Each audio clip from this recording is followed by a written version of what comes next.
জল্পনার অবসান।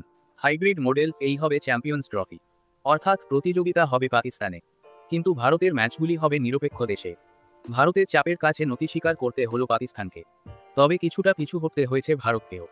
আগামী 3 বছর ভারতে আইসিসির কোনো প্রতিযোগিতা হলে পাকিস্তানও এ দেশে খেলতে আসবে না।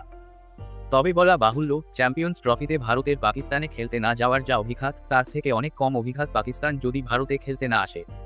ফলে এই যুদ্ধে পাকিস্তানের বিরুদ্ধে ভারতেরই জয় হলো।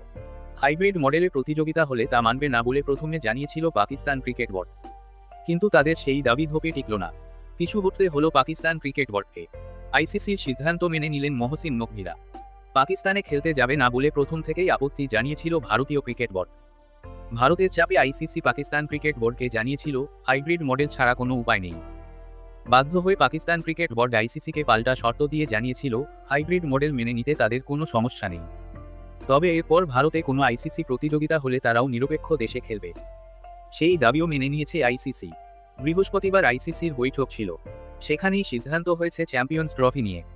ক্রিকেটের সর্বোচ্চ নিয়ামক সংস্থা সিদ্ধান্ত নিয়েছে 2027 সাল পর্যন্ত ভারত বা পাকিস্তানে যে আইসিসি প্রতিযোগিতা হবে সেখানে এই দুই দেশ নিরপেক্ষ দেশে খেলবে।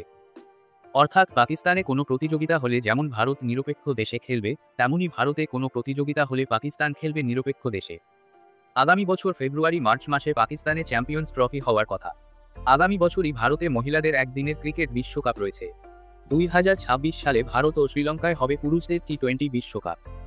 এই 3টি প্রতিযোগিতায় হাইব্রিড মডেলের নিয়ম মানা হবে। আইসিসি আরও জানিয়েছে 2028 সালে পাকিস্তানে মহিলাদের টি-20 বিশ্বকাপ হবে, সেই প্রতিযোগিতাতেও এই নিয়ম মানা হবে। চ্যাম্পিয়ন্স ট্রফির আয়োজন ঘিরে সমস্যা মিটলেও এখনও প্রতিযোগিতার সূচি প্রকাশিত হয়নি। জানা গিয়েছে খুব শীঘ্রই সূচি ঘোষণা করে দেবে আইসিসি। তখনই বোঝা যাবে নিরপেক্ষ দেশ হিসাবে কোন দেশে চ্যাম্পিয়ন্স ট্রফির ম্যাচ খেলবে ভারত।